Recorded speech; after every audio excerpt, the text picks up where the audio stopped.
বাবা তুমি? কেন ডাল আলু শোনা? বলছি ডাল আর আলু শোনাই নে। দেখো একটা কথা বলবো তোমাকে। বলো শোনা বউ। তোমার এই আলগা পিরিত আমার আর ভালো লাগছে না, কিন্তু আমি যখন তখন বাড়ি থেকে ফটাম করে পালাবো বলে দিচ্ছি। তুমি যদি ফটাম করে বাড়ি থেকে পালাও তাহলে কিন্তু আমি পটাম করে মরে যাবো। তো তুমি আমার সাথে ভালোভাবে সংসার করবে না? শোনা বউ আমার, আমি তো ভালোভাবে সংসার করছি জান আমার, আমি তো কোনো অন্যায় খারাপ কাজ করিনি। তাহলে তুমি কেন আমার উপরে বিরক্ত হয়ে গেছো শোনা?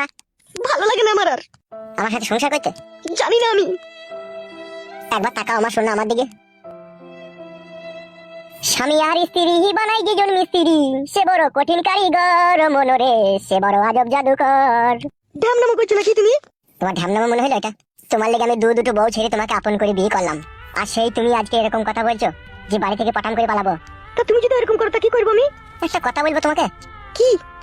তোমার ওই মনের ভিতরে এখন আমি বসবাস করছি না এমএলএ সাহেব বসবাস করছে? কেন ওইরকম কথা বলছো কেন তুমি? এমনি বলছি তোমার এই নিষ্ঠুর ব্যবহারের লেগে। তুমি ভালো করে সংসার করবে তোমাকে বলে দিচ্ছি। তুমি আমাকে ভালোবেসে ঘর থেকে বাই করে নিয়ে এসেছো আমার স্বামীর সংসার ভাঙিয়ে দিয়ে। তোমার স্বামী তো একটা বারোচুদা, সে বারোচুদা তো হাজার হাজার লোকের সংসার ভাঙাইছে, তা তার সংসার আবার টিকে থাকবে কি করে? সেজন্য তারও ভাঙলো। তার ভাঙিনি, তুমি ভাঙিয়ে দিলা।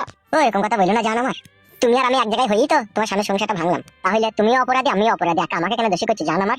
ওরে আমার চিঙ্গু মুঙ্গু পাখি, তোমার কোট কলায় টুকুস করে আবার চোখ বলে জান। বেশি কেন মারিও না, যাও চান করে সেটা গা ধোবা। টুকুস করে চুমু মারাইতেছে।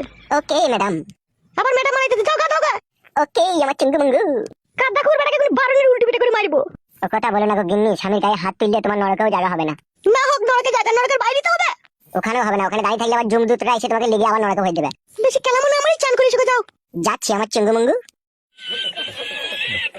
ধোঁয়ানি কুকুর বেটা মানুষকে জ্বলিয়ে পুড়িয়ে মানুষের জান খোলার খই খই দেয়। কাকে বলছি শোনা বউ আমার? কাউকে বলিনি, আমার আগেকার ভাতার থেকে বলছি, যাও গা দিয়ে এসো তুমি। হ্যাঁ ওই শালাকে গাল দে, ওই শালা যত বৈধ হারামি। ছি ছি ছি ছি ছি, কি মইতি যে মাল মুখের হাত ধরে বেরিয়ে এলাম ঘর থেকে। ইচ্ছে হাড়ের পানি শুকিয়ে দিল ফাদা কুকুর বেটা। মা আমিগো মানিকের মুখকে লাত মেরে পালাবো দেখ আর কদিন থাকার পরে। ফাদা কুকুর বেটা জোয়ান কি সাপে কুকুর মাছের পয়সাটা আমি মদ খেয়ে চলে যাইলো। ওই এমন পুচানি কুকুর বেটা মাং মুকু মাঙের ছোড়ার সাথে আসাই ভুল হইলো আমার। মাং মুকু মাঙের ছোড়া শুধু ডাল আর আলোচনা কই চোখ কানা কই দিলটি আমার। রাজা বাদশা ভাতা ছেড়ে দি কেন যে মাং মুকুর হাত ধরে বেরিয়ে এলাম। ছি ছি ছি ছি ছি, আগে যদি জানতাম ডাল আর আলোচনা আমার কপালে জুজবি তাহলে ফাদা কুকুর হাত ধরে কখনোই বেরিয়ে আসতাম না আমি। মাং মুকু পিটিলে মুকু ছুড়া মাঙের ছুড়া জীবনটা কয়লা কই দিল আমার। ছি ছি ছি ছি ছি, সেই সাত সকালে বেরিয়েছে এমএলএ সাহেবের কাছে টাকা আনতে গেছে। ওই এমএলএ ভাতারি এমএলএ কাছে কি শুই টাকা নিয়ে আইবি নাকি? আসুক বাড়ি আজকে দেখাই আর কি করবি দেখাই। ফাদা কুকুর বিটি আমাকে বাড়িতে বসিয়ে রেখে দি পাড়া বাড়াইতে যাবে ফাদা কুকুর বিটি। আরে লো কুকুর বেটা জোয়ান কি সাপে কুকুর কোথায় গেছিলি তুই? কেনে আমি খেলা করতে নিয়ে গেলাম। খেলা মারাছিস গিলগা গিলগা। আমি বাদ কামে না, দাঁড়িয়ে আমাকে 50 টাকা নিতে। তুই দাদি বাড়ি আইছে? কখন নিতে দাঁড়িয়ে বাড়ি? কই রে, আমি তো বাইরেই বসে আছি, কই দেখতে পেলাম না তো। দাঁড়িয়ে জানলে ধরে তুই আতে। তুই দেখেছিস সত্যি করে তুই দাদিকে? আমি মিথ্যে কথা বলি না, আমি সত্যি কথাই বলি, জানলে তুই আতে জানলা। ওই দাঁড়া দেখছি, যদি মিথ্যা কথা হয় না তোর মাথায় মারবো ঝাঁটা দেখবি।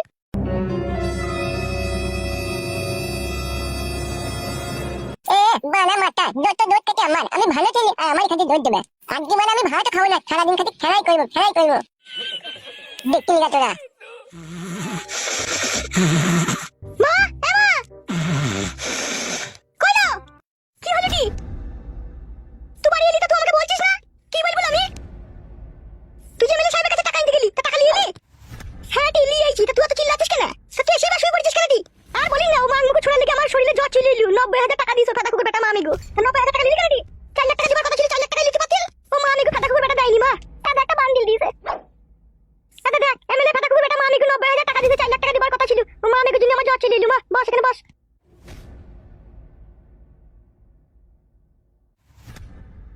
লে দাও টাকাটা, আমি লিখি করবো তোর কাছেই তো। তা তোর সাথে এমএলএ সাহেবের এত গলায় গলায় ভাব, তুই পুরো টাকাটা একবার নিলি না? না দিলে কি করবি তুই? দিলু না দিও, তুই টাকা দিতে যাইনি, তুই এমএলএ কাছে ছুটি গাইলি সেটা বল। না আলো না শুনলি হবে বল। তা তুই 4 লাখ টাকা আদায় করে আনতে পারলি না, তুই 90,000 টাকা লিখে এলি। ওই 90,000 টাকা লেগেই তোমার জ্বর চলে এলো। টাকা লেগে জ্বর এসে না তুই এমএলএ কাছে 2 ঘন্টা শুয়ে এলি। এই ছুরি, আমি যে তোর মা আলো, মাকে আবার কেউ সন্দেহ করে? তুই যে এমএলএ ভাতারি মা, তা তোকে সন্দেহ করবো না আমি? চুপ না মাঙে ছুরি ছুরি মুখে বারবার কথা বলি না, চুপ। আমি এমএলএ সাহেবের গাড়ি মেরে টাকা পয়সা নিয়ে আসা ধান্দা করছি, আর ও আবার বলছে এমএলএ কাছে এসে শুলি। তাইলে তুই শুসনি 9টার সময় গিয়ে 1:30টার সময় বাড়ি এলি, তাহলে কি করছিলি তুই? এতক্ষণ টাকাটা গুনিয়ে আনতে টাইম লাগে নাকি? আমাকে সন্দেহ করিস না মা, আমি তোর লেগেই সবকিছু করছি। তুই যে কি করছিস তা আমি এখন বুঝতে পারছি। তাহলে চুপ চুপ, তোর শ্বশুর বাড়ি এলো? মাল এই যে শ্বশুর বাড়িতে আসেনি? কি বলছিস, তোর শ্বশুর বাড়ি আসেনি?